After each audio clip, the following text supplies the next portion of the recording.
Hi and welcome back. Today I want to talk to you about Anthem. You see, Anthem has been shut down. And with Anthem being shut down, it's the perfect time to take a look at what the game did right and what the game did wrong in retrospect.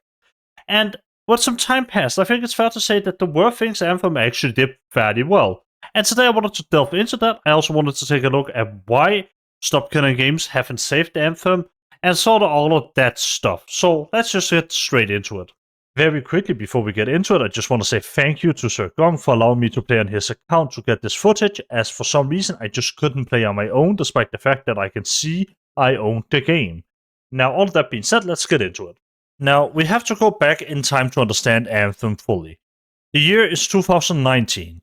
Destiny just came off a home streak of just banger expansions and season after banger expansion and seasons.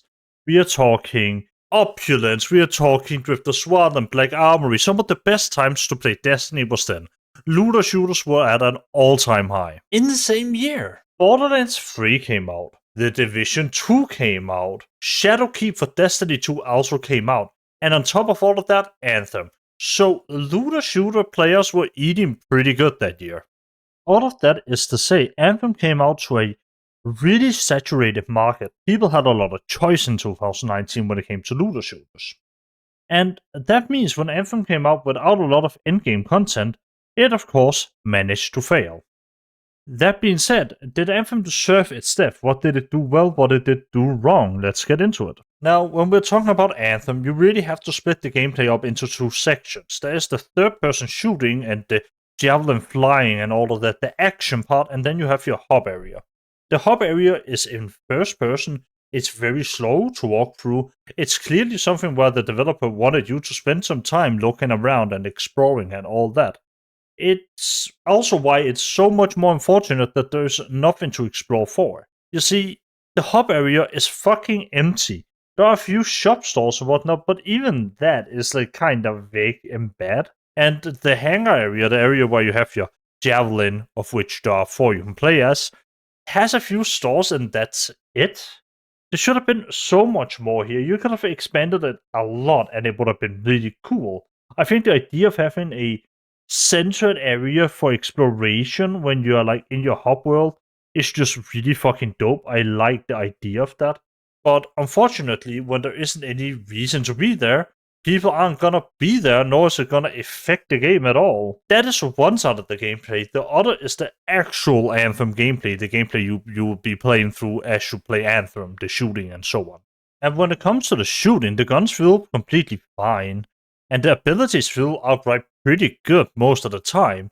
The visual feedback is just there, the explosions and the elemental effects, they're all really satisfying. And I really wish there was more of it. And the same goes for the world. The exploration of the world is really fun. It's a really beautiful world, and the flying mechanic in Anthem is one of the best I've ever played. It is genuinely fantastic to explore the world, looking at all the different outposts and so on. That is also why it's really fucking unfortunate that the two things you can do in the open world is shoot the bad guys at the different patrol zones, which is to say, they are very small missions where it's like, kill this group of enemies and then a slightly stronger enemy spawn. And, of course, the find the dead guy that was bugged for me. On top of that, there is also another mission type which revolves around you delving into the open world dungeons that are also super buggy. And on top of being buggy, it is just a Destiny 2 lost sector. You just go in there, kill a boss, and then go out. It is baffling why they didn't do more with the world. It is so pretty. There's such a good opportunity to have a gameplay loop here where you would hunt big monsters and all of these things, and you can even utilize the like flying to fly up to different monsters and like make them really big so you have to like fly to their kneecaps and stuff. There's so much opportunity here, and none of it was utilized. And you know as a fact that it was supposed to be utilized. Because there are story elements that mention the storm and so on. In some of the promo stuff, they'd even show off the storm. Matter of fact, let's just play it.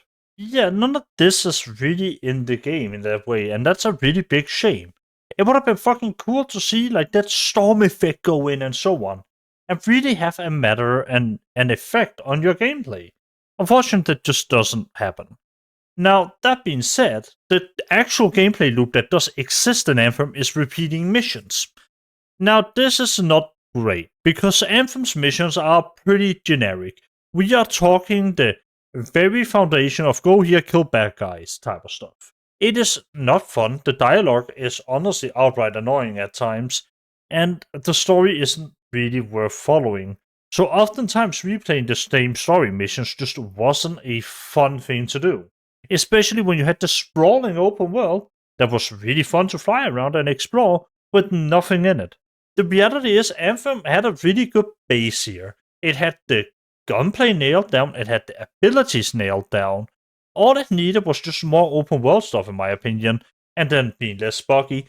But, like, it would need more open world stuff, and it would have needed to focus on that open world. Now, all of that being said, that's not really what we're discussing today. It's just to make the point that I think Anthem actually is a decent game underneath a lot of layers. And more so than that, I believe Anthem had a chance to be something truly unique and special. And I think it's a shame that you aren't going to be able to explore this world in the future. Because, as mentioned, Anthem is shutting down. You cannot access it anymore after January the 12th, which should be around the same time as this video coming out. It simply will go offline and that's it, no more Anthem ever again. I think that's a really big shame, especially because there are people who throw money at this game, and now they're just taking it offline. I'm not gonna sit here and pretend like people actually played it. There wasn't a hell of a lot of players playing Anthem right now, and for good reason, it was awful. But why does it need to be taken offline? I don't get it. All of this seems to be fairly standard game stuff in open world submissions that you can repeat. Just remove the matchmaking and call it a day. Now, I know it's probably not that simple. There's all the licensing and stuff that we've talked about in some of the other Stop Killing Games videos. But it also brings us into the other interesting point that I've seen some people talk about, which is why didn't Stop Killing Games do anything about this? Well, the reality is just that law takes time. And the European Parliament also takes a lot of time when it comes to access these laws. So something like Anthem isn't finished in a day. You can't just go in and change the law for games now. That's not going to happen. Bureaucracy takes a lot of time and we just have to be patient. And unfortunately, it didn't save Anthem. And I think, like I said, that is a shame. Because Anthem was a really good foundation. I think ultimately, this is a mistake on the developer's part. They shouldn't have shut Anthem down, let's be honest. They should have focused on expanding the open world and so on. I genuinely really think underneath the rough surface, there could have been a super cool game here, especially with the flying mechanics and the javelins and the abilities. They were all pretty fun, and each javelin actually felt pretty unique. And I think that is just a shame that that goes to waste now, you know?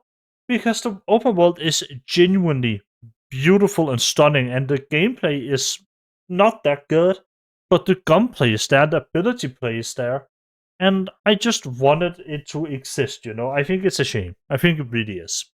And I think if you are a consumer and if you purchased Anthem, then you should try to get a refund, honestly, at this point.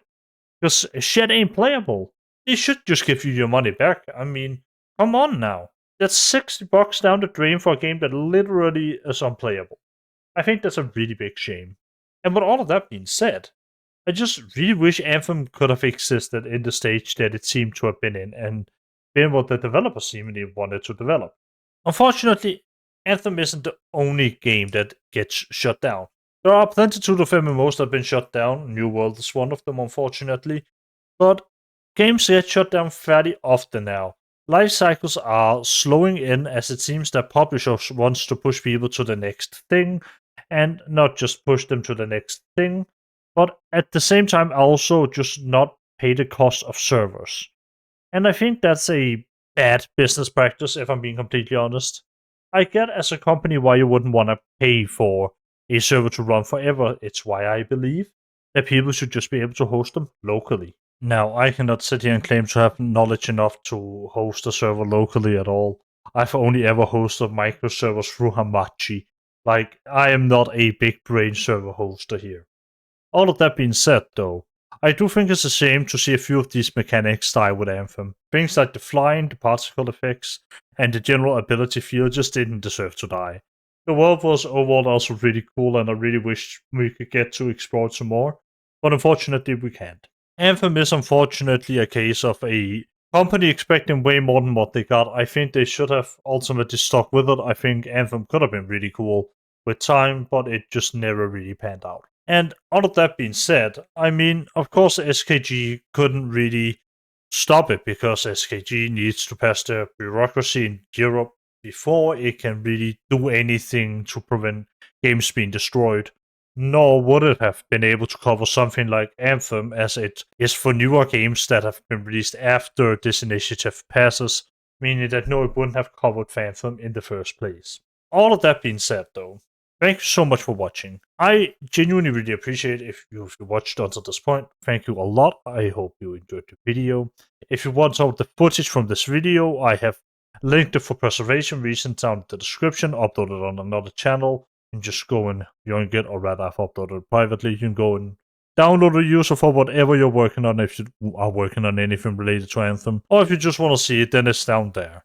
If you want to support the channel, please leave a like, comment, subscribe, all the YouTube stuff, blah, blah, blah, blah, blah. You all know it already.